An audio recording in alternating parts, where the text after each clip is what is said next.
الرحمن الرحيم سبحان الذي أسرى بعبده ليلا من المسجد الحرام إلى المسجد الأقصى الذي باركنا حوله لنريه من آياتنا إنه هو السميع البصير وآتينا موسى الكتاب وجعلناه هدى لبني إسرائيل ألا تتخذوا من دوني وكيلا ذرية من حملنا مع نوح إنه كان عبدا شكورا وقضينا إلى بني إسرائيل في الكتاب لتفسدن في الأرض مرتين ولتعلن علوا كبيرا فإذا جاء وعد أولاهما بعثنا عليكم عبادا لنا أولي بأس شديد فجاسوا خلال الديار وكان وعدا مفعولا ثم رددنا لكم الكرة عليهم وأمددناكم بأموال وبنين وجعلناكم أكثر نفيرا إن أحسنتم أحسنتم لأنفسكم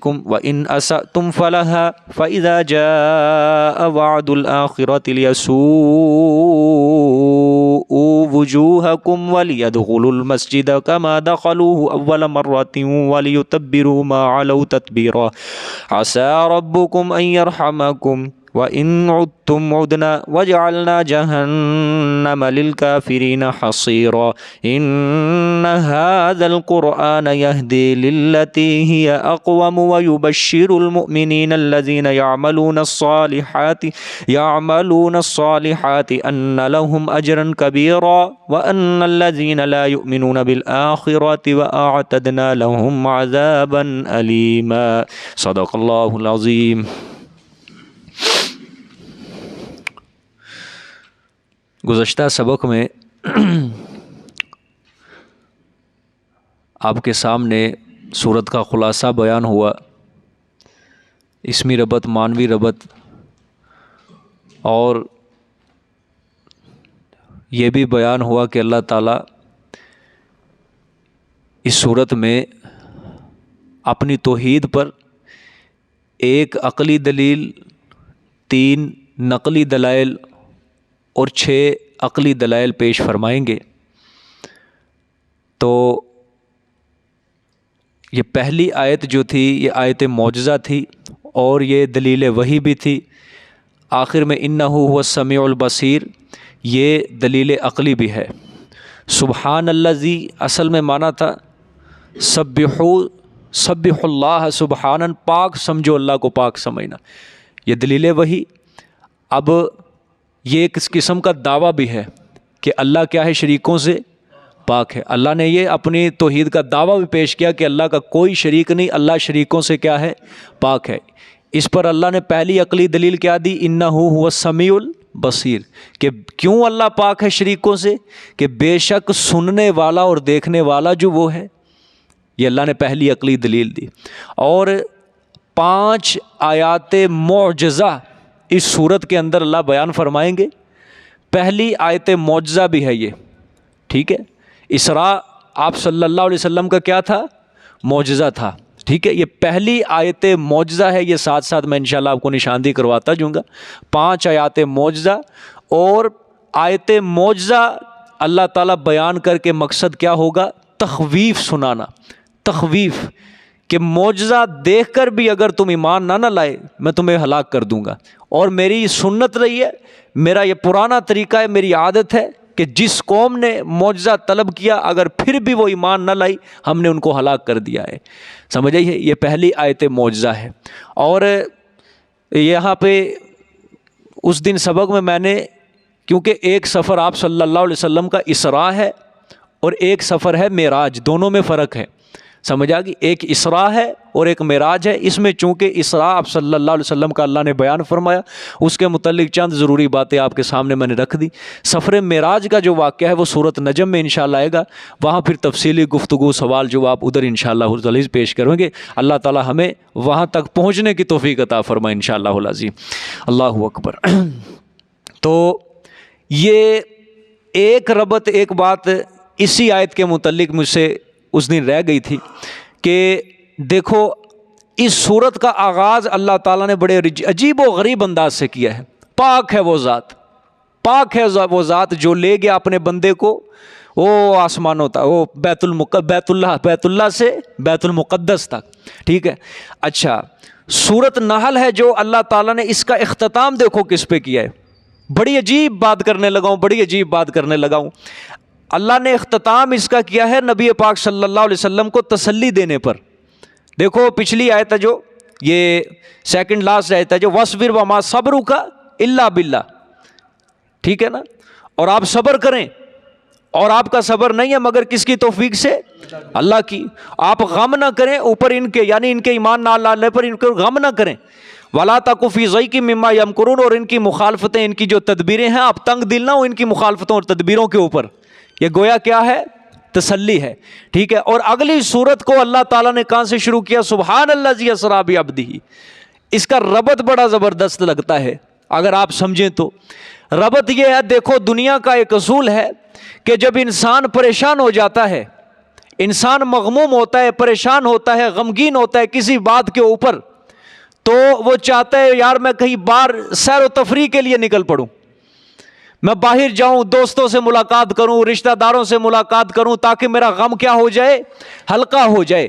میں باہر کے علاقوں میں سیر کرنے کے لیے جاؤں، میں رشتہ داروں سے ملوں، میں دوستوں سے ملوں، ٹھیک ہے، سیر و تفریح کے لیے نکلوں۔ اللہ نے فرمایا میرے پیغمبر آپ اپنے چچا ابو طالب کی وفات کے اوپر غم کر رہے ہیں؟ اے میرے پیغمبر بی بی خدیجہ فوت ہو چکی ہیں، آپ کو بہت غم ہے میرے پیغمبر، یہ مشرکین مکہ ایمان نہیں لا رہے، آپ بہت غمگین ہیں، آئیے میرے پیغمبر میں آپ کو زمین کی نہیں، میں آپ کو آسمانوں کی سیر کرواتا ہوں۔ میں آپ کو کس کی سیر کرواتا ہوں؟ آسمانوں کی سیر کرواتا ہوں۔ لِنُرِيَهُ مِنْ آیاتنا، تاکہ ہم آپ کو دکھائیں اپنی قدرت کی نشانیوں کو، ہم آپ کے غم کو ہلکا کرتے ہیں۔ آئیے آپ ہمارے پاس، ہم آپ کے دوستوں سے ملاقات کروائیں گے، آپ کے بھائیوں سے، نبیوں سے ملاقات کروائیں گے آپ کی۔ سمجھ آئی ہے؟ ایک ربط یہ اس کا بڑا زبردست اس کے ساتھ یہی جڑتا ہے کہ اللہ نے اگلی سورت کو جو شروع فرمایا بڑے عجیب انداز سے، سبحان الذی اسریٰ بعبدہ لیلا من المسجد الحرام الی المسجد الاقصی۔ یہ اس کا ترجمہ دیکھ لے، پھر انشاءاللہ آگے چلتے ہیں۔ پاک سمجھو، اللہ کو پاک سمجھنا، الذی اسریٰ بعبدہ، وہ ذات جو لے گیا اپنے بندے کو راتوں رات، لیلن راتوں رات، من المسجد الحرام، مسجد حرام سے، الی المسجد الاقصی الذی، طرف مسجد اقصی کے، وہ مسجد اقصی، وہ زمین بارکنا کہ ہم نے برکتیں رکھی اس کے ارد گرد، دینی بھی اور دنیاوی بھی، ٹھیک ہے۔ دینی کی اس لحاظ سے کہ انبیاء کا مدفن اور مسکن رہا ہے، دنیاوی اس لحاظ سے کہ چشموں اور زمینوں، چشموں کا وہاں پہ ارد گرد بسیرا ہے، درختوں سے وہ زمین مالا مال ہے۔ لِنُرِيَهُ مِنْ آیاتنا، کیوں لے جائیں؟ تاکہ ہم دکھائیں اس کو اپنی قدرت کی نشانیاں۔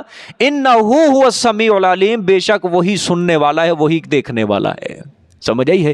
وہی سننے والا ہے، وہی دیکھنے والا ہے، اپنے نبی کے اقوال کو وہی سنتا ہے، البصیر، اپنے نبی کے پسندیدہ افعال کو وہی دیکھتا ہے، اس کے مطابق پھر وہ اپنے نبی کا اکرام کرتا ہے، ٹھیک ہے۔ آگے دیکھیں جی، وَآتَيْنَا مُوسَى الْكِتَابَ وَجَعَلْنَاهُ هُدًى لِبَنِي إِسْرَائِيلَ أَلَّا تَتَّخِذُوا مِن دُونِي وَكِيلًا، اور ہم نے عطا فرمایا موسیٰ علیہ السلام کو کتاب، ہم نے کیا دی؟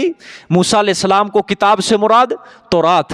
وَجَعَلْنَاهُ هُدًى لِبَنِي إِسْرَائِيلَ، اور ہم نے کیا اس کتاب تورات کو ہدایت بنی اسرائیل کے لیے، اللہ تتخذوا من دونی وکیلا، یہ کہ نہ بناؤ تم میرے سوا وکیلا، کسی کو کارساز، میرے سوا کسی کو کیا نہ بناؤ؟ کارساز نہ بناؤ۔ اب یہ اللہ نے اپنی توحید کے اوپر پہلی نقلی دلیل دی ہے۔ کیا دی ہے؟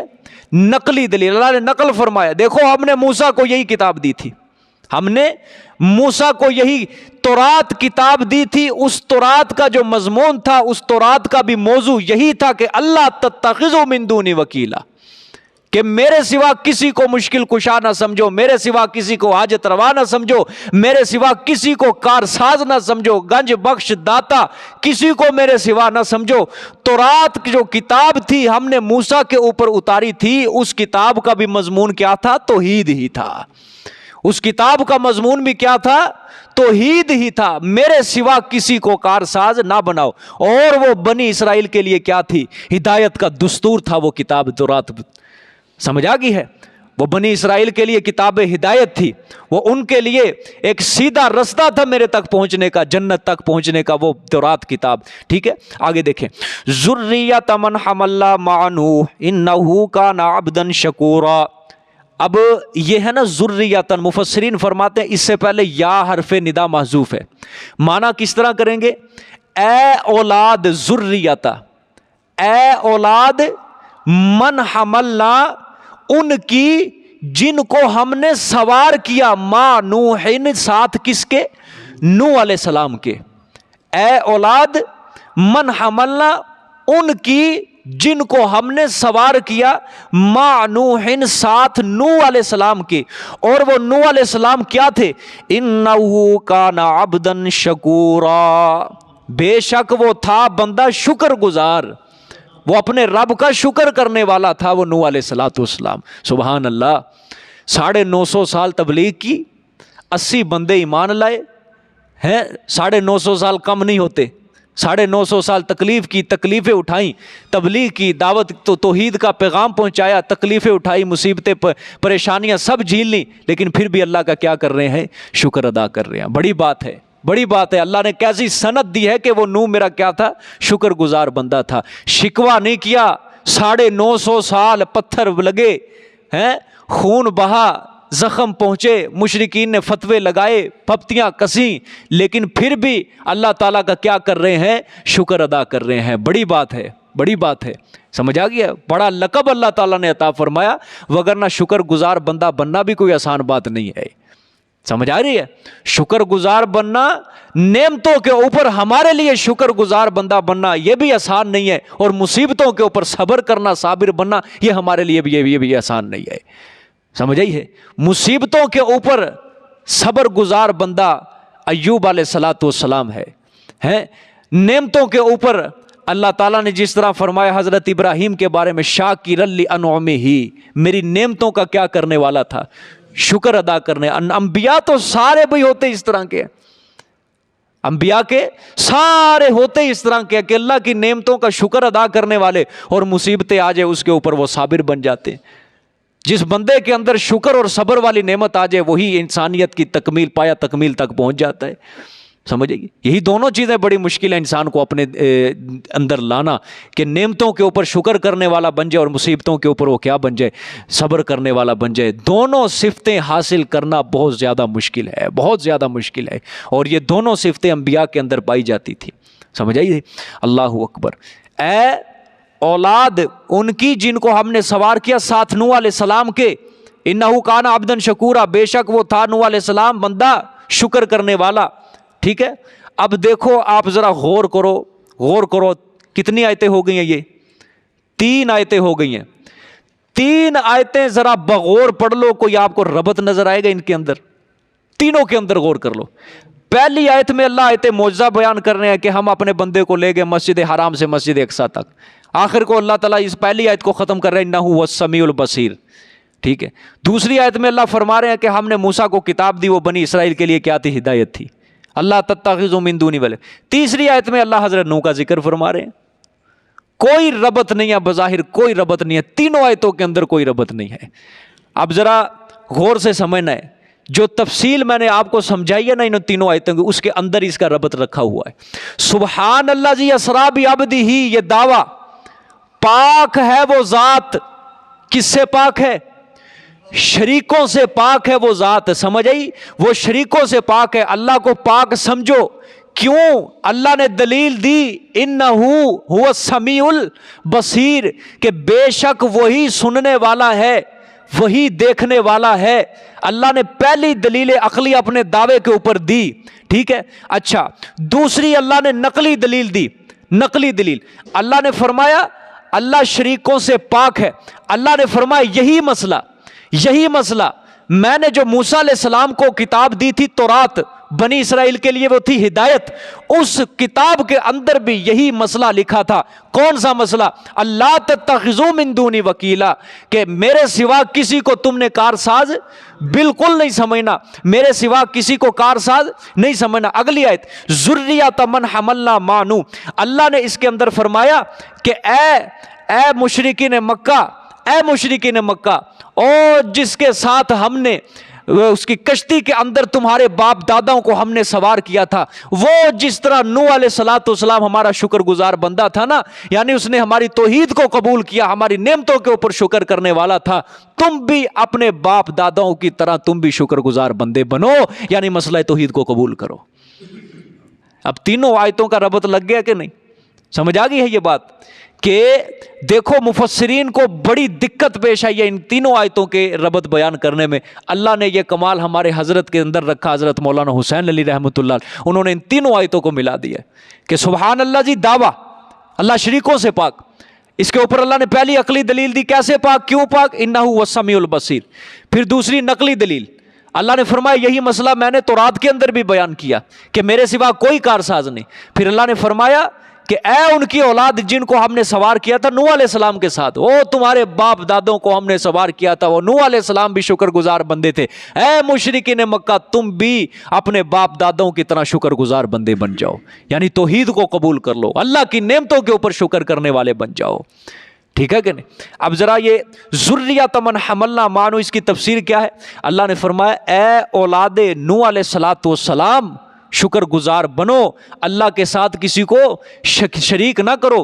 حضرت نوح علیہ السلام وہ جو ان کے ساتھ کشتی کے اندر سوار ہوئے تھے وہ تمہارے باپ دادا تھے، ہم نے ان کو بچا لیا تھا۔ کیوں بچا لیا تھا طوفان سے؟ اس لیے کہ انہوں نے میرا مسئلہ توحید قبول کر لیا تھا، ان کو طوفان سے عذاب سے بچا لیا گیا۔ اے مشرکین مکہ، اگر تم بھی ایمان قبول کر لو گے تو تم بھی میرے عذاب سے بچ جاؤ گے۔ اے مشرکین مکہ، اگر تم بھی شکر گزار بن جاؤ گے اپنے باپ دادا کی طرح تو تم بھی میرے عذاب سے بچ جاؤ گے۔ اگر تم نے مسئلہ توحید کو قبول نہ کیا تو تم بھی قوم نوح کی طرح عذاب کے اندر ہلاک ہو جاؤ گے۔ سمجھ آ گئی ہے؟ اب یہ سارا بالکل ربط بالکل زبردست لگ گیا تینوں آیتوں کا۔ ٹھیک ہے، آگے دیکھیں جی، اب یہ آگے تخویف دنیاوی کا نمونہ ہوگا۔ وَقَضَيْنَا إِلَىٰ بَنِي إِسْرَائِيلَ فِي الْكِتَابِ لَتُفْسِدُنَّ فِي الْأَرْضِ مَرَّتَيْنِ وَلَتَعْلُنَّ عُلُوًّا كَبِيرًا۔ تخویف دنیاوی کا نمونہ ہوگا، یہ آیتیں ذرا غور سے سمجھنی ہے جی۔ اور صاف کہہ سنایا، وَقَضَيْنَا فیصلہ کر دیا ہم نے، صاف کہہ سنایا، إِلَىٰ بَنِي إِسْرَائِيلَ طرف بنی اسرائیل کے، فِي الْكِتَابِ کتاب میں، کتاب سے مراد کون سی جی؟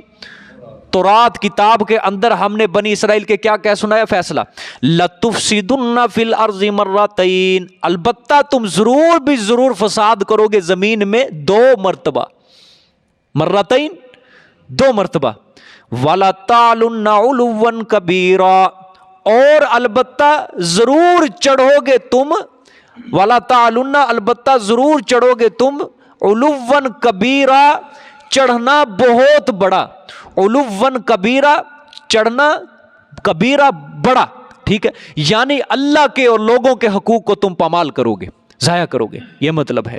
ٹھیک ہے، اللہ نے فرمایا ہم نے بنی اسرائیل کو تورات میں یہ پیشن گوئی کر دی تھی، بتا دیا تھا کہ تم زمین میں 2 مرتبہ فساد کرو گے۔ کتنی مرتبہ؟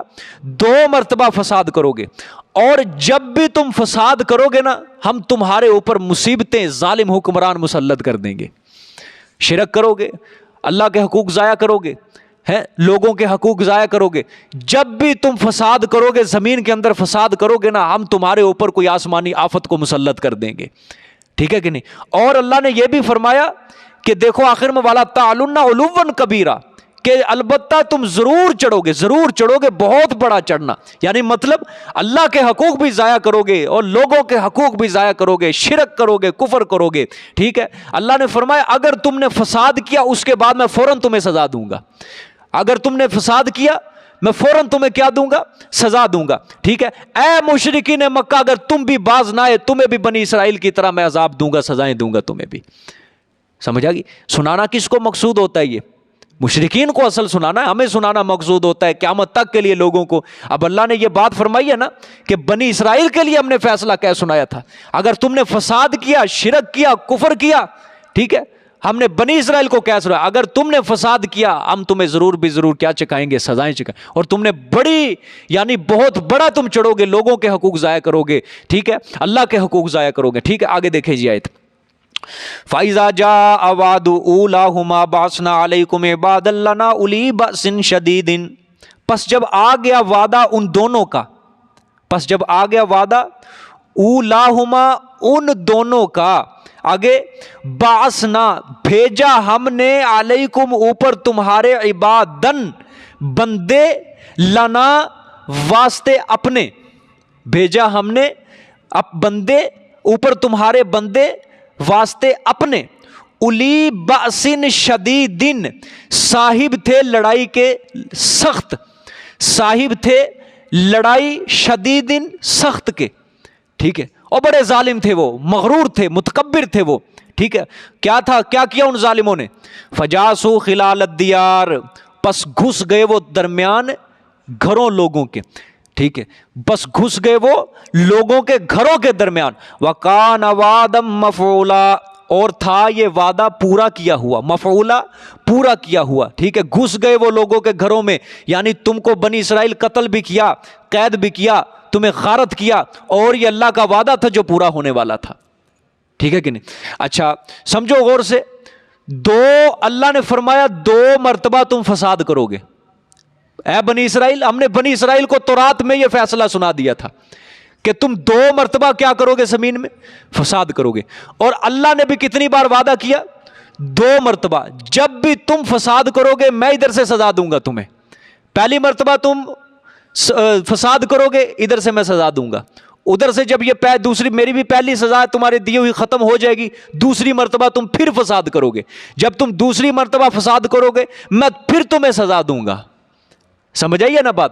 اللہ نے فرمایا جب پہلا وعدہ, جب انہوں نے پہلی مرتبہ کیا کیا, بنی اسرائیل کے لوگوں نے فساد کیا, ٹھیک ہے, اللہ نے پھر کیا کیا, اس وعدے کو, پہلے وعدے کو پورا کیا. 2 وعدوں میں سے پہلے وعدے کو کس طرح, بعثنا علیکم عباد لنا, اللہ نے ان کے اوپر بندوں کو مسلط کر دیا, ٹھیک ہے. کس کو مسلط کیا, بندوں کو. اچھا اللہ نے فرمایا عباد اللہ نا, بندے واسطے اپنے مسلط کیا. اللہ نے یہ اضافت کیا کہ میں نے اپنے بندے مسلط کر دیے.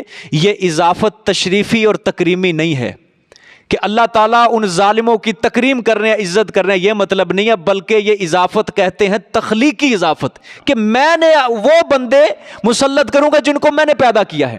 ظالموں کو بھی اللہ نے پیدا کیا ہے نا, شریر لوگوں کو, حاسدیوں کو اللہ نے پیدا کیا ہے. یہ تخلیقی اضافت اللہ فرما رہے ہیں کہ جو اللہ نے کہا نا اپنے بندے مسلط کروں گا, اس کا مطلب یہ نہیں اللہ ان کو عزت دے رہے ہیں, ٹھیک ہے, یہ مطلب نہیں. بلکہ جن کو میں نے بنایا ہے نا میں انہی کو مسلط کروں گا, ٹھیک ہے. یا دوسرے انداز سے کہہ لو, اللہ ان کو شرم دلا رہے ہیں, تم انسان ہو کے اگر میرے حقوق کو پامال کرو گے, تم جیسے انسانوں کو ہی میں ظالم بنا کر تمہارے اوپر مسلط کروں گا. سمجھ آ گئی, یہ مطلب اللہ فرما رہے ہیں, ٹھیک ہے.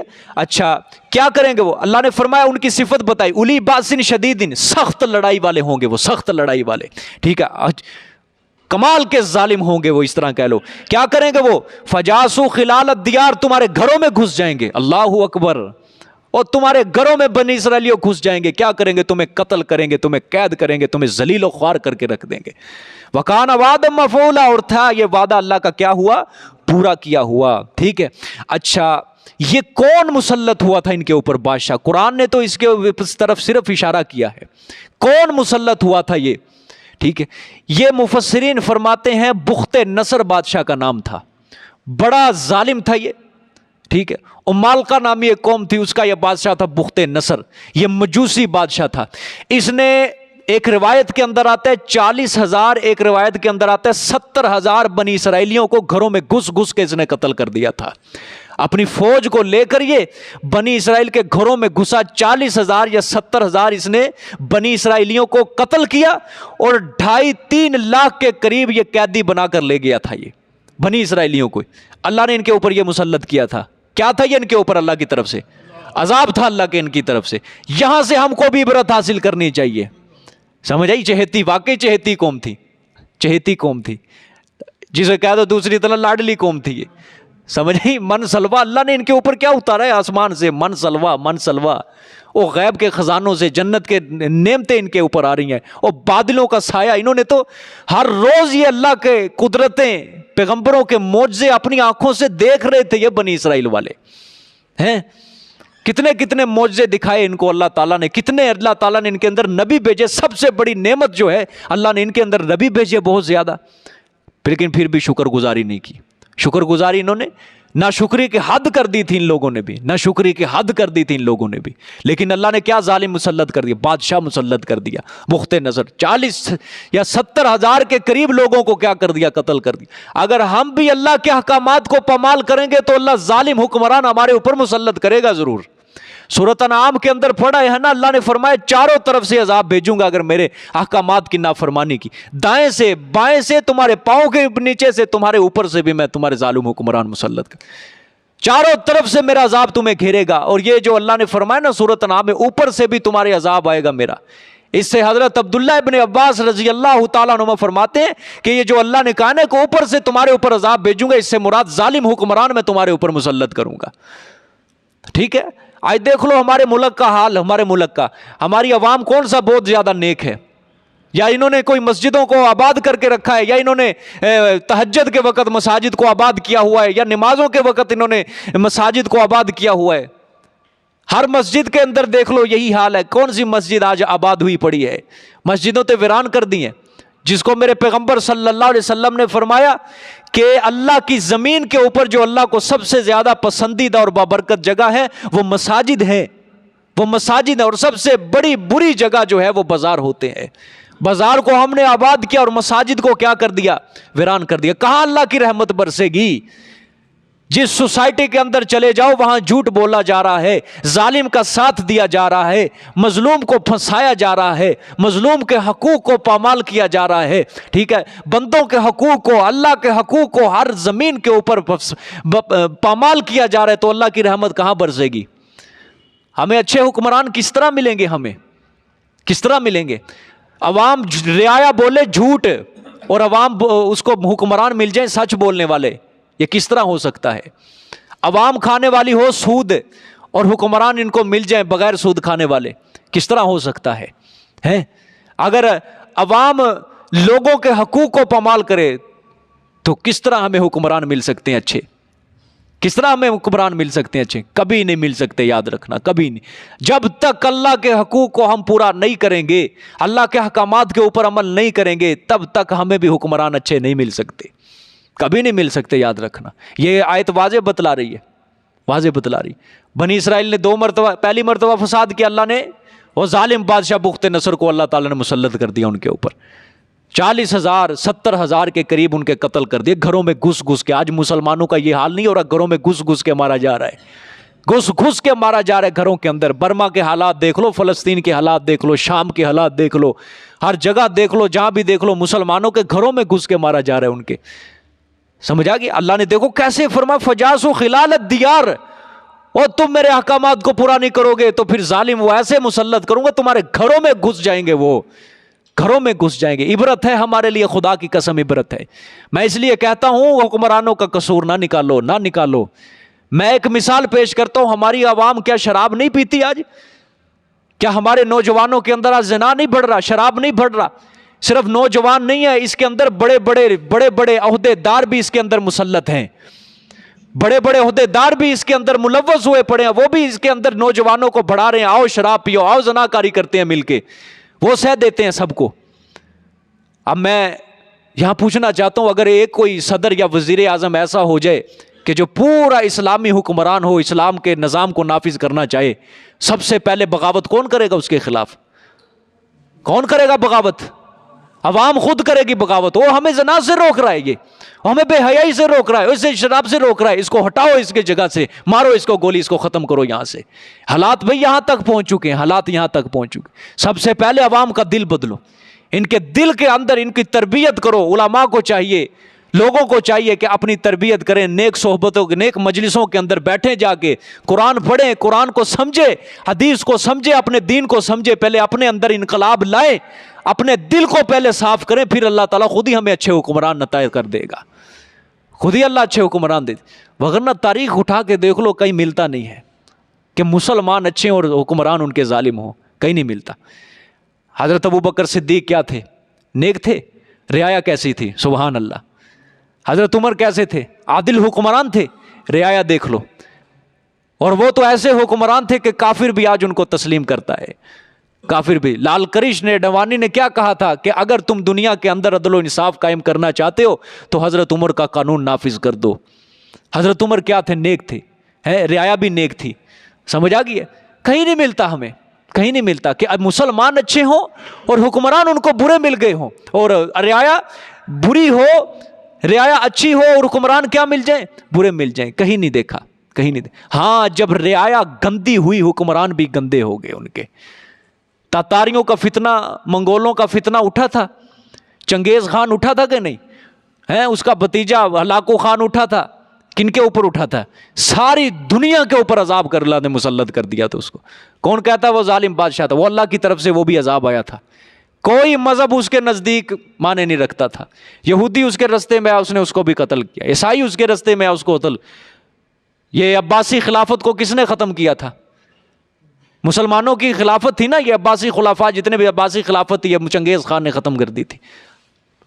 پوری آدھی روئے زمین کے اوپر مسلمانوں کی خلافت عباسیہ، لیکن بالآخر چھوٹی سی آخر میں بغداد کے اندر رہ گئی یہ خلافت۔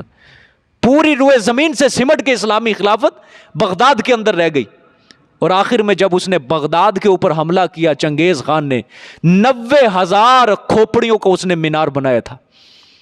90,000 کھوپڑیوں کا مینار بنایا اس نے، اللہ نے مسلط کر، اور بالآخر جو حکمران تھا مسلمانوں کا، اس کو بھی گھوڑوں کے پاؤں نیچے روند روند کے انہوں نے مارا تھا ان کو۔ کیا تھا؟ جب اللہ کی نافرمانی بڑھ جاتی ہے نا مسلمانوں کے اندر، جب اللہ کے احکامات کو پامال کرنے لگ جاتے ہیں تو اللہ ظالم حکمران کو مسلط کر دیتے ہیں اللہ تعالیٰ۔ ہاں پھر جب نیک لوگ اٹھتے ہیں، جب جہاد کرنے والے لوگ اٹھتے ہیں، ہاتھ میں تلوار پکڑنے والے لوگ اٹھتے ہیں، اللہ تعالیٰ پھر مسلمانوں کو غلبہ دے دیتے ہیں، پھر اللہ تعالیٰ فتح دیتے ہیں مسلمانوں کو۔ فتح و نصرت مسلمانوں کی مسلمانوں کے قدم چومتی ہے۔ افغانستان ہمارے سامنے مثال ہے کہ نہیں؟ صاف ستھری مثال ہے، صاف ستھری مثال۔ یہ عبرت ہے مسلمانوں کے لیے، ہر ملک کے مسلمان کے لیے عبرت ہے۔ انہوں نے اپنے عزت کے لیے، اسلام کے لیے انہوں نے کیا اٹھا لیا؟ اسلحہ اٹھا لیا ہاتھ میں۔ دیکھ لو آج، یقین کرو میں ایک ویڈیو دیکھ رہا تھا، گاڑیاں روک روک کے لوگوں کو سمجھا رہے تھے وہ طالبان افغانستان، گاڑیاں روک روک کے لوگوں کو، اگر کوئی ان کو بغیر دوپٹے کے لڑکی گاڑی چلاتی ہوئی نظر آ رہی ہے، وہ اس کو روک روک کے کہہ رہے ہیں بھئی اپنے ساتھ کسی محرم کو لے کے آیا کرو، اکیلے نہ گھر سے نکلو۔ اگر کسی نوجوان نے گاڑی کے اندر میوزک چلایا، وہ اس کو روک روک کے سمجھا رہے ہیں بھئی میوزک اچھی چیز نہیں ہے، موسیقی حرام ہے، اس کو روک روک سمجھا رہے ہیں۔ معاشرے کی تربیت کر رہے ہیں وہ، سڑکوں پہ کھڑے ہو کے معاشرے کی تربیت کی جا رہی ہے۔ وہ اپنے ملک کو اب سنبھالنا چاہتے ہیں، چلانا چاہتے ہیں، کس کے ذریعے؟ اسلام کے قانون کے تحت وہ لے کے آ رہے ہیں۔ پوری دنیا کا کفر لرز اٹھا تھا یا نہیں؟ کچھ کر سکا کوئی؟ آج جو لوگ امریکہ کے اوپر، ایٹم بم کے اوپر بڑے بڑے ناز کرتے ہیں، فخر کرتے ہیں، کیا بگاڑ لیا افغانستان کا ایٹم بم نے؟ وہ چند نہتے مجاہدین جو لاکھوں کے اندر بھی نہیں ہے، صرف ہزاروں کے اندر ہیں، کیا بگاڑ لیا برطانیہ نے ان کا؟ کیا بگاڑ لیا روس نے ان کا؟ کیا بگاڑ لیا کسی کافر ملک نے ان کا؟ کچھ نہیں بگاڑا۔ سب کے سب گھٹنے ٹیک گئے، سب کے سب گھٹنے ٹیک گئے۔ امریکہ نے تو خود اعلان کیا تھا ہم نے بہت بڑا نقصان اٹھایا افغان جنگ کے اندر۔ کفر کو اللہ نے مجبور کر دیا، ذلیل و رسوا کر دیا اللہ تعالیٰ نے۔ کیا تھا؟ وہ اسلام کے لیے اٹھے، وہ اسلام کے لیے اٹھے۔ ہم نے تو کبھی یہ جذبہ رکھا ہی نہیں ہے دل میں، ہمارے پاکستان کے مسلمانوں نے کبھی جذبہ نہیں رکھا کہ ہم بھی اسلام کے لیے کچھ کر جائیں، ہم بھی اللہ کے دین کے لیے کچھ کر جائیں، ہم بھی اللہ کے دین کی سربلندی کے لیے کوئی قربانی دے جائیں۔ جب ہم اپنے دلوں کے اندر خدا کی قسم یہ جذبہ رکھیں گے کہ میری زندگی کا مقصد صرف اللہ کے دین کی سربلندی، ہر بندہ، ہر مسلمان اپنے دل میں یہ خواہش رکھے گا کہ میرا دنیا کے اندر آنے کا مقصد خدمت دین، اللہ کے دین کی سربلندی، اور اللہ کا دین بلند کرنے کے لیے اگر میرے بچے یتیم ہوتے ہیں ہو جائیں، اگر میری بیوی بیوہ ہوتی ہے ہو جائے، اگر میری جان لگتی ہے لگ جائے، میرا سارا مال لٹتا ہے لٹ جائے، خدا کی قسم مسلمانوں کو شان و شوکت مل جائے گی۔ آج مسلمان آج ہی بلند ہو جائے گا, آج ہی شان و شوکت مل جائے گی جب کسی نے جذبہ ہی نہیں رکھنا, جب کسی نے یہی ہر بندے نے دل کے اندر یہی ارادہ رکھنا ہے, بس میرا کام 5 وقت کی نماز ہے اور 2-4 تسبیحاں صبح و شام کر لینا ہے, اور بس باقی پورا کام دنیا کے اندر دولت کما لینا, کبھی ادھر جانا کبھی ادھر جانا. جب ہر شخص نے رہنا یہی ہے کہ وہ نماز بھی جو پڑھتا ہے صرف وہ کہتا ہے بس میں بچ جاؤں میں بچ جاؤں میں بچ جاؤں, کسی کا وہ خیال نہیں کرتا, حقوق العباد کا وہ خیال نہیں کرتا, حقوق اللہ کا وہ خیال نہیں کرتا, تو پھر کس طرح ہمیں شان مل سکتی ہے؟ کس طرح ہمارا اسلام بلند ہو سکتا ہے؟ اسلام تو خدا کی قسم بلند ہے ہی ہے, یہ تو قیامت تک بلند رہے گا, لیکن جو اس کو ماننے والے ہیں جب اسلام کو نہیں مانیں گے یہ گر جائیں گے. یہ اللہ کا قرآن میں صاف فیصلہ ہے, اگر میرے مذہب کو, میری توحید کو, میرے اسلام کو, جو میرے احکامات کو پورا نہیں کرے گا میں ان کو دنیا میں ذلیل و رسوا کر دوں گا. کافر کو تو پہلے ہی جنت چاہیے نا, کافر کو تو پہلے مال چاہیے, اللہ نے ان کو دے دیا ہے مال پیسہ, دنیا کے اندر لے لو جتنا لینا ہے. لیکن جو اللہ کو ماننے والے ہیں, اللہ نے فرمایا اگر تم نے نہیں نا مجھے مانا صحیح طرح, تم نے میرے احکامات کی پاسداری نہ کی, تم نے پابندی نہ کی, میں تمہیں دنیا میں ذلیل و رسوا کروں گا ضرور بضرور. سورت بقرہ کی آیت پکار کے کہہ رہی ہے وَلَا تُلْقُوا بِأَيْدِيكُمْ إِلَى التَّهْلُكَةِ, اوے جہاد کو چھوڑ کر اپنے آپ کو ہلاکت کے اندر نہ ڈالو اپنے آپ کو. آج مسلمان نے ہاتھ سے جہاد چھوڑا, تلوار چھوڑی, کسی کا خیال بھی نہیں آتا, بلکہ لفظ جہاد بھی آ جائے تو کیا بچ کے رہنا, بندہ بڑا خطرناک ہے. اس قدر بدنام کر دیا اس لفظ کوئی سمجھے کس کے, انگریز کے چرنوں کے اندر ڈل کے. یہ ہمارے لوگ جاتے ہیں, بڑے بڑے عہدیدار جاتے ہیں, ان کے گھٹنے جب ہاتھ لگاتے ہیں انہوں نے آ کے یہ سارا نظریہ خراب کر دیا مسلمانوں کا.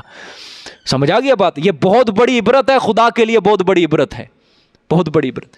خدا کے لیے حکمرانوں کا قصور نہ نکالو, اپنا قصور نکالو. ہم کیا کر رہے ہیں؟ ہم دین کے کتنے احکامات کو پورا کریں, ہم نے کتنا اللہ کو راضی کر لیا اپنی زندگی کے اندر.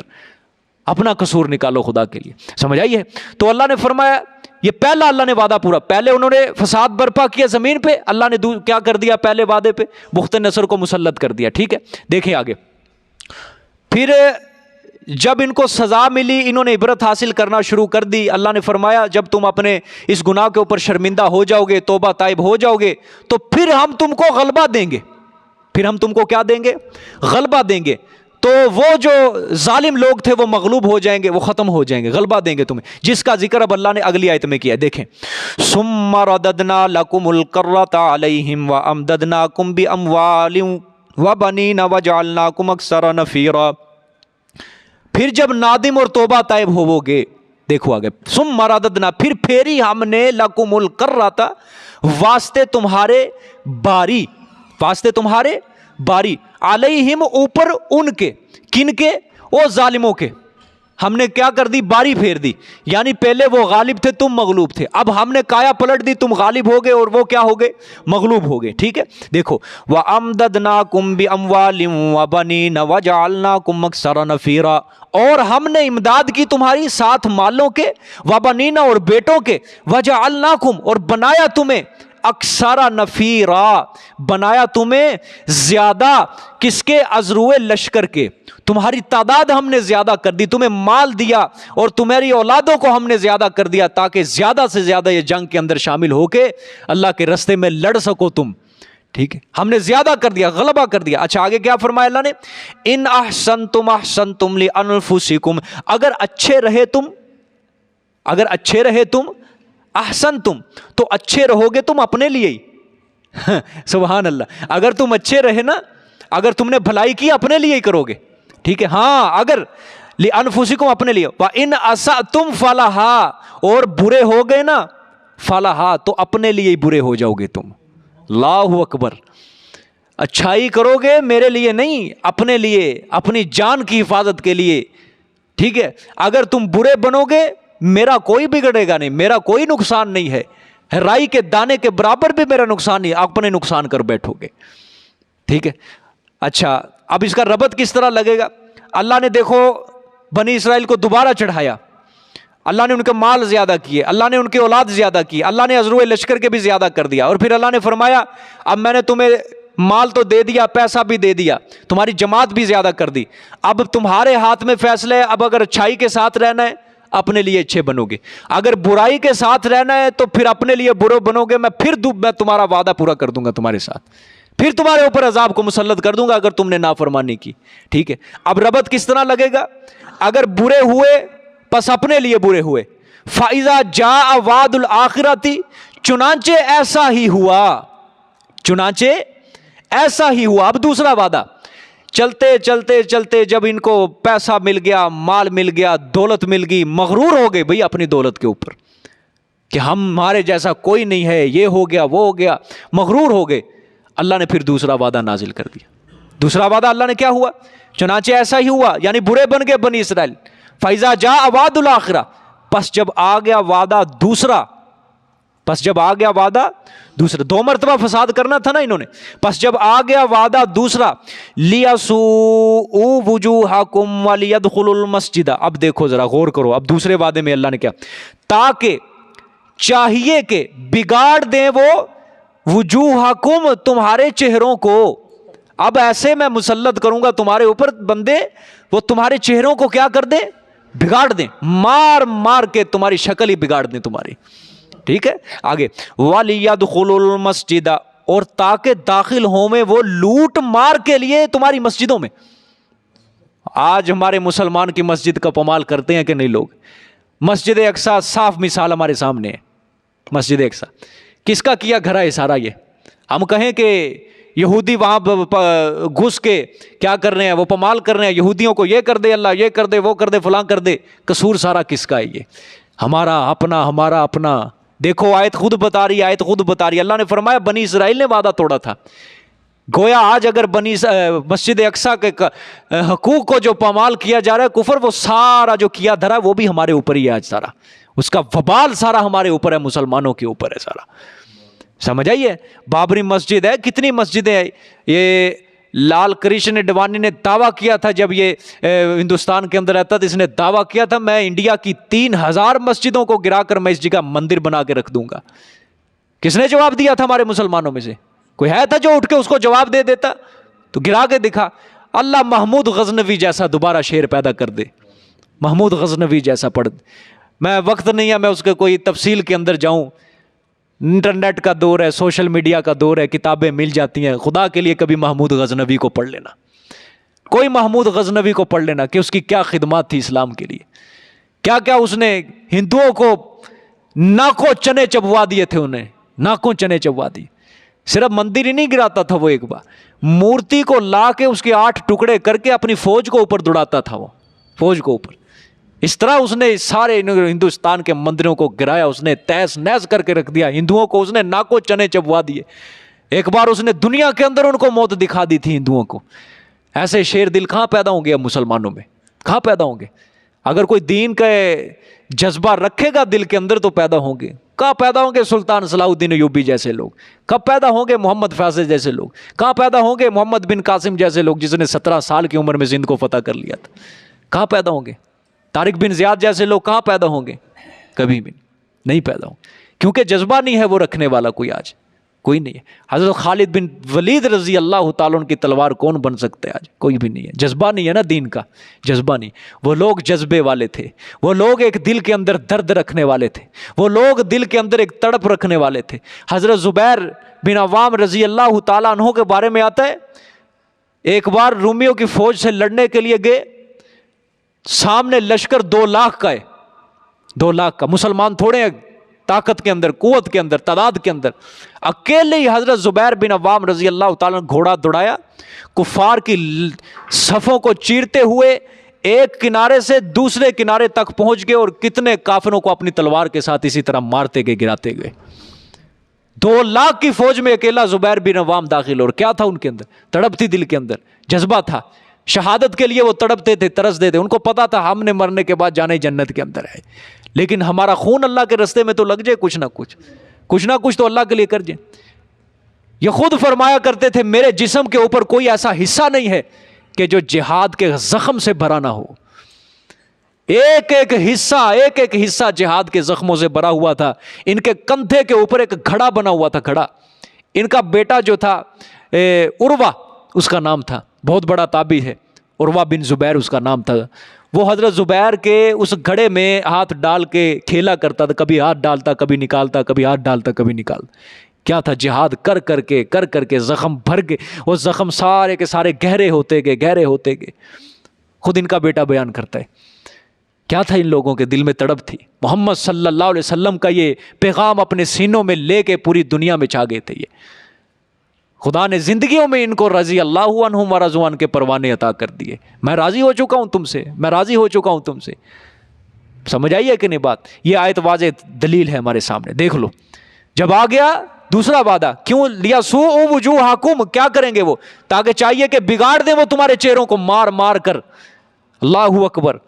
وَلِيَدْخُلُوا الْمَسْجِدَ، اور تاکہ داخل ہوں وہ تمہاری مسجدوں کو. کس کے لیے؟ لوٹ مار کے لیے. لوٹ مار کے لیے وہ داخل ہو جائیں. اللہ اکبر. کما دخلوہ اول مرۃ، جس طرح کے داخل ہوئے تھے اس کو پہلے لوگ پہلی مرتبہ. یعنی اللہ نے فرمایا کہ پہلے لوگ تو نہیں داخل ہوئے تھے نا دوسری مرتبہ، پہلا جب اللہ نے وعدہ کیا وہ پہلے لوگ تھے. اللہ نے یہ تشبیہ دی ہے، مثال دی ہے کہ جس طرح وہ پہلے لوگ داخل ہوئے تھے نا، اسی طرح اب یہ دوسرے لوگ وہی پھر مسجدوں میں داخل ہوں گے تمہاری. سمجھا گی؟ آگے دیکھو، وَلِيُتَبِّرُوا مَا عَلَوْا تَتْبِيرًا، اور تاکہ خراب کریں وہ اس چیز پر جو چڑھ آئیں. خراب کرنا، جس چیز کے اوپر بھی وہ چڑھ جائیں بس اس کو مسمار کر دیں، تہس نہس کر کے رکھ دیں، وہ خراب کر دیں، تمہارے گھروں کو گرا دیں. چنانچہ یہ اس کے بارے میں آتا ہے، یہ بخت نصر جو تھا، اس نے بیت المقدس کے اوپر حملہ کیا، اس نے مسمار کر کے رکھ دیا تھا، بیت المقدس کو گرا دیا تھا اس نے. پوری بستی جو فلسطین کی بستی تھی، شام کی، جو جہاں یہودی آباد تھے بنے، ساری بستی کو اس نے تہس نہس کر کے رکھ دیا تھا. اور اس آیت کے اندر بھی اللہ فرما رہے ہیں کہ کیا؟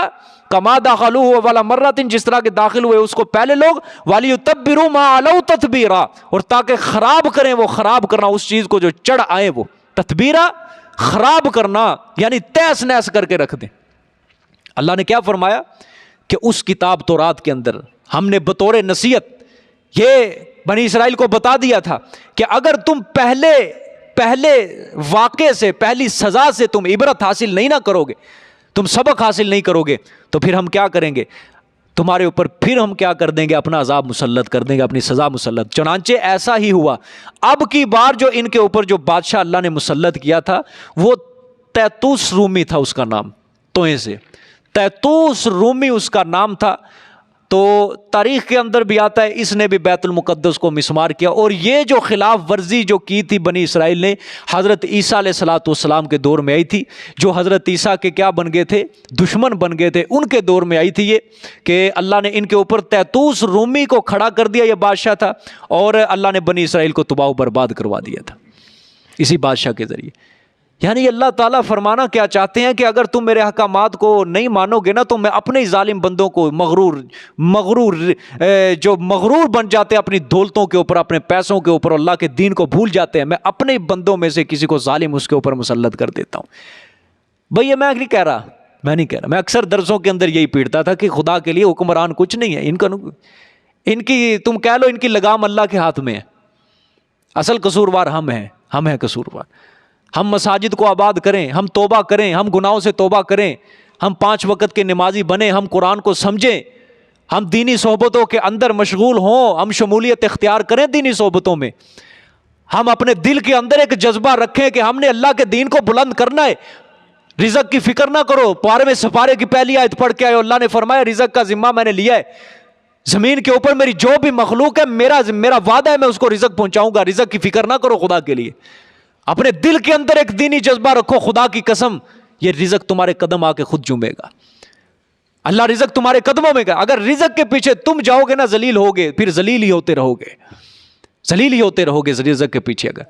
اگر جو بندہ کہتا ہے نا میں موٹر سائیکل کو فلانی جگہ جاؤں، میں گاڑی لینے جاؤں، وہ فلانا میرا مال ہوا، فلانا بکھرا، اگر یہ دنیا کے پیچھے پڑو گے ذلیل ہی ہو جاؤ گے. کیونکہ دل کے اندر کیا ہے؟ دنیا بستی ہے. ٹھیک ہے، اگر دل کے اندر اللہ کا دین بستا، اگر اللہ کا دین حکمرانی کرتا، اگر محمد صلی اللہ علیہ وسلم کا پیغام لکھا ہوتا دل کے اوپر، اگر یہ جذبہ ہوتا جس طرح سلطان صلاح الدین ایوبی رحمۃ اللہ علیہ مصر کے اندر جذبہ لے کے آئے تھے. نور الدین زنگی نے گورنر بنا کے بھیجا تھا مصر کا مسلمانوں کا ایک سپاہ سالار تھا اس وقت، فوج کا سپاہ. اس بدبخت نے کیا مسلمان فوج اس نے کیا مصر کے حالات بگاڑ کے رکھ دیے تھے اس نے. مسلمانوں کا سردار ہے، سپہ سالار ہے، خود بھی شراب پیتا ہے، اپنے خیموں کے اندر عیسائی لڑکیوں کو اس نے رکھا ہوا ہے، اور فوج مسلمان کی ساری کیا پی رہی ہے؟ شراب پی رہی ہے۔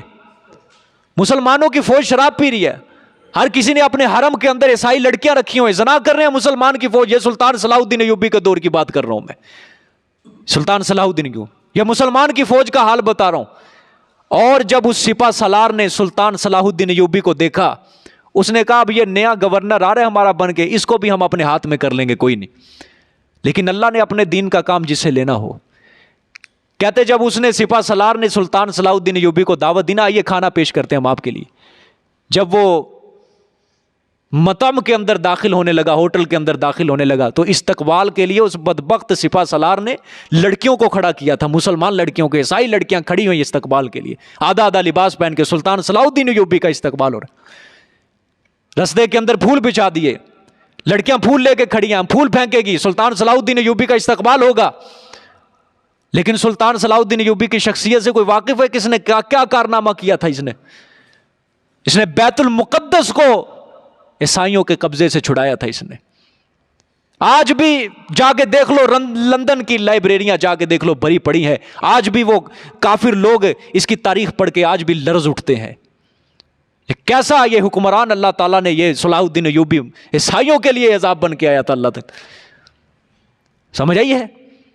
بیت المقدس کو چھڑایا۔ کہتے ہیں اپنی زندگی کوئی جمعہ پونجی نہیں اکٹھی کی انہوں نے، جو بھی مال غنیمت ملتا تھا نا سلطان صلاح الدین ایوبی کو، اپنی جمع پونجی کے اندر اکٹھا کر لیتے تھے، صرف زبان سے یہ کہتے ہوئے کہ یہ میرا جتنا پیسہ، یہ مال ہے، یہ بیت المقدس کی آزادی کے لیے ہوگا، یہ سارا مال پیسہ بیت المقدس کی آزادی کے لیے سارا مال ہوگا، میرا سارا مال۔ 50 سال کے بعد بیت المقدس آزاد کروایا انہوں نے، سارا مال، سارا پیسہ کس کی آزادی کے لیے؟ اللہ کے گھر کی آزادی کے لیے لگا دیا۔ اور جب مصر کے اندر گئے، یہ جذبہ ہی لے کے یہی آئے تھے کہ میں نے صلیبیوں کو ختم کرنا ہے، میں نے بیت المقدس کو آزاد کروانا ہے صلیبیوں سے۔ جب پہلی مرتبہ مصر کے اندر آئے، لڑکیوں نے استقبال کیا نا، پھول کی پتیاں بچھائی ہوئی، سلطان صلاح الدین ایوبی نے ایک قدم بھی آگے نہیں بڑھایا تھا۔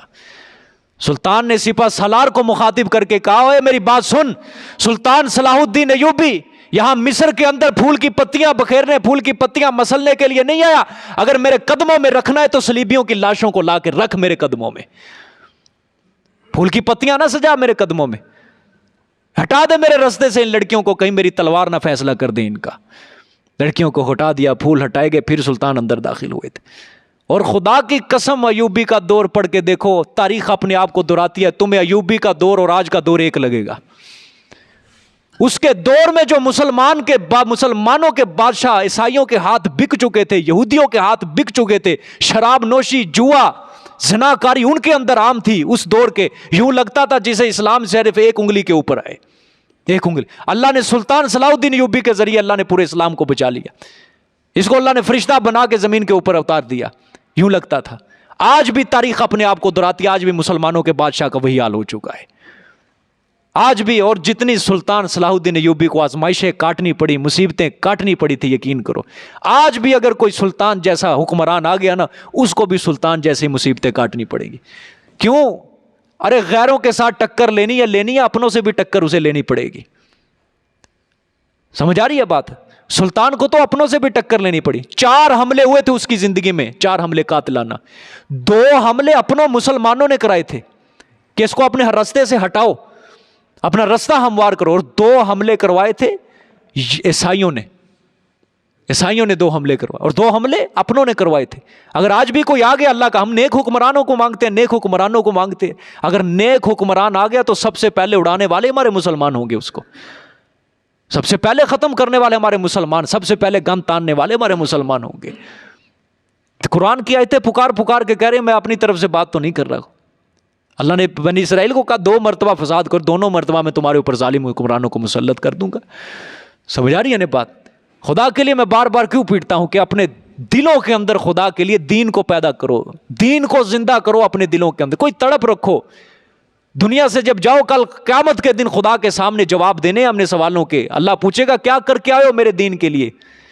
صرف ہم نے یہی تو نہیں کہنا یا اللہ قرآن پڑھتے تھے، یا اللہ نماز پڑھتے تھے، یہ تو سب اپنے لیے ہے نا، اللہ نے فرمانا دین کی سربلندی کے لیے بھئی کیا کیا ہے تو نے؟ یہ سوال اس کا جواب تو دینا ہی پڑے گا نا تمہیں، میں نے بھی دینا ہے، آپ نے دینا ہے، سب نے دینا ہے. یہ دائیں بیٹھے ہیں میرے، یہ بائیں بیٹھے ہیں، سامنے بیٹھے ہیں، سب نے دینا ہے. سب سے سوال ہونا ہے، یہ سب سے سوال ہونا ہے. خدا کے لیے اس کی تیاری کرو، تیاری کرو. دین اپنے دل کے اندر زندہ کرو، یہ رزق تمہارے قدموں میں آ کے خود گرے گا، خود گرے گا. صحابہ بھوکے گئے ہیں دنیا سے، وہ بھی تو کھا کے گئے ہیں. تابعین بھوکے چلے گئے، کھا کے گئے ہیں. ہاں خود فقر اختیار کیا انہوں نے، خود فقر، خود فقیری اختیار کی انہوں نے. چاہتے تو بادشاہی زندگی اختیار کر سکتے تھے، جس طرح حضرت عمر کے زمانے کے اندر کیسر و کسریٰ کے ایوان فتح ہو چکے تھے. وہ چاہتے امیر بن سکتے تھے، دولت مند بن سکتے تھے، لیکن انہوں نے ساری دولت اللہ کے راستے میں لٹا دی، ساری دولت اللہ کے راستے میں انہوں نے خرچ کر دی. چاہتے تو ہو سکتے تھے، امیر ہو سکتے تھے، لیکن انہوں نے فقر کو اختیار کیا، فقر کو اختیار کیا، اور جنت حاصل کر گئے کہ نہیں. یہی تو کامیابی اللہ قرآن میں کہتا ہے کہ جو میری رضا حاصل کر لے، اپنی آخرت کو سنوار جائے، جنت حاصل کر لے، یہی اصل کامیابی ہے، یہی اصل کامیابی. وہ مرنے کے بعد جو ہمیں جنت ملے گی وہ اصل کامیابی ہے، یاد رکھنا.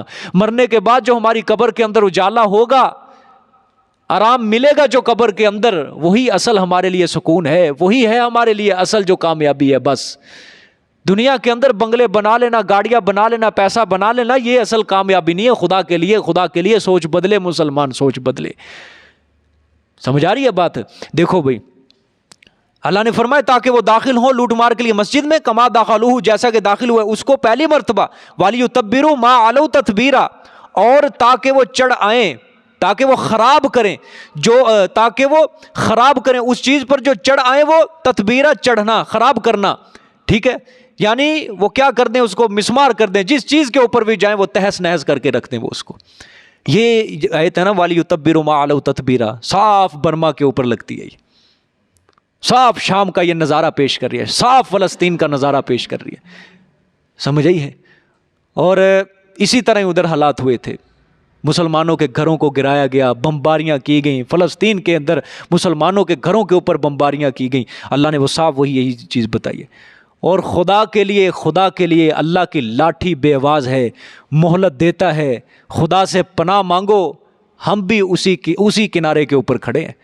ہم نے بھی کوئی نہیں چھوڑا، ہم نے بھی کچھ نہیں چھوڑا. ہم نے بھی اللہ کے احکامات کی نافرمانی میں حد کرتے جا رہے ہیں. آج لوگ حد کرتے ہیں، اور ہمارا نوجوان تو سمجھتے نہیں ہے کہ میں مسلمان بھی ہوں یا نو، میں مسلمان بھی ہوں، میرے ذمہ کیا کام عائد ہیں. عجیب موج مستی کے اندر پھر رہا ہے، عجیب موج مستی کے اندر پھر رہا ہے. خدا کے لیے کہیں یہی آیت ادھر بھی نہ یہ سچی ہو جائے. سمجھ آئی ہے؟ چھوڑا ہم نے بھی کچھ بھی نہیں اللہ تعالیٰ کا. اور یاد رکھنا حضور کی پیشن گوئیوں کے مطابق یہ میدان سجیں گے ایک بار، یہ میدان سجیں گے، خون خرابہ ہوگا، تیسری جنگ عظیم ہونی ہے. یہ لاشیں، پوری زمین لاشوں سے بکھری پڑے گی. یہ پہلی جنگ عظیم، دوسری جنگ عظیم ہمارے سامنے عبرت ہے. یہ تیسری جنگ عظیم حضور نے فرمایا دنیا کی سب سے بڑی جنگ ہوگی. ہے الملحمۃ العظمیٰ، حضور نے فرمایا ہے جنگوں میں سے سب سے بڑی جنگ ہوگی. یہ پہلی، یہ 5ویں جنگ عظیم ہوگی. کہ حضور نے فرمایا دنیا میں 5 جنگیں عظیم ہوئی ہیں، 2 تو آپ صلی اللہ علیہ وسلم سے پہلے ہو چکی تھی، اور 3 ہوئی ہیں آپ صلی اللہ علیہ وسلم کے بعد ہوں گی، 2 ہو چکی ہیں، اور 5ویں کا نام الملحمۃ العظمیٰ. اور اس جنگ کے اندر آپ صلی اللہ علیہ وسلم نے فرمایا پرندہ اڑے گا، پرندہ زمین کے اوپر جگہ تلاش کرے گا بیٹھنے کے لیے، لیکن وہ بھی تھک ہار کر گر جائے گا.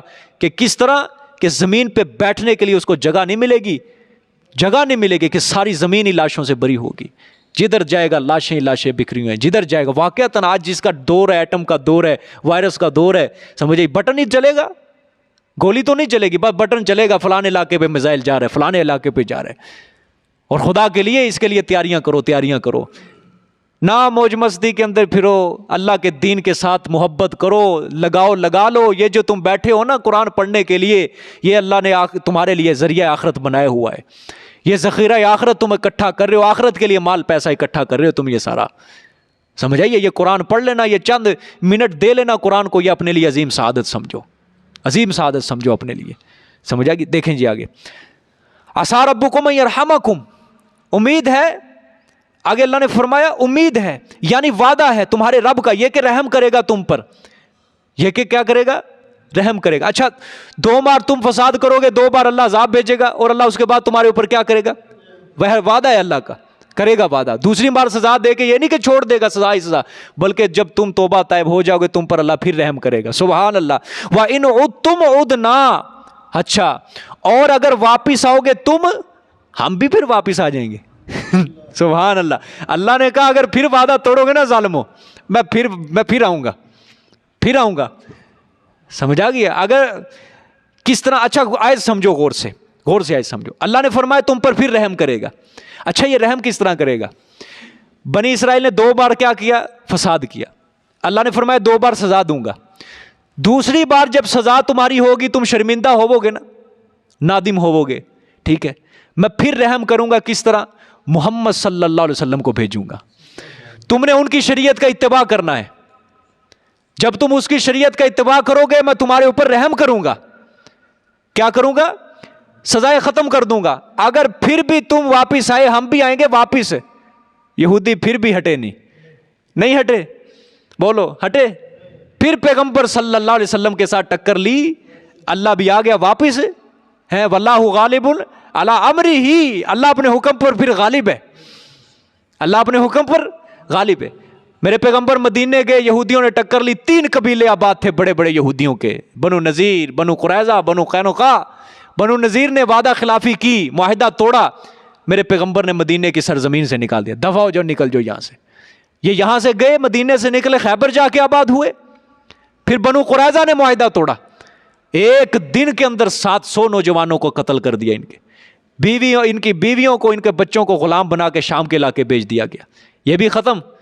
اچھا پھر ایک وقت آیا 7 ہجری, خیبر کے قلعے فتح ہوئے, خیبر کے اوپر چڑھائی کی. اچھا خیبر کے اندر میرے پیغمبر نے یہودیوں کو جزیہ دینے پر مجبور کر دیا. سالانہ ٹیکس دو گے تو رہو گے, نہیں تو یہاں سے نکل جاؤ. اگر یہودیوں نے کی, بنی اسرائیلی تھے نا یہ سارے, کیا انہوں نے وعدہ خلافی اللہ سے, اللہ پھر واپس آ گیا. پھر واپس. یہ خدا کی قسم ہمارے لیے مثالیں ہیں. یہ قرآن آج بھی ہمیں پکار رہا ہے کہ آ جاؤ واپس, ہمارے دلوں کے اوپر دستک دے رہا ہے, آ جاؤ واپس, آ جاؤ واپس. وہی اللہ جو 1400 سال پہلے تھا, وہی اللہ جو ازل سے تھا ابد تک رہے گا, وہی اللہ آج بھی ہے جو ہمیں دیکھ رہا ہے.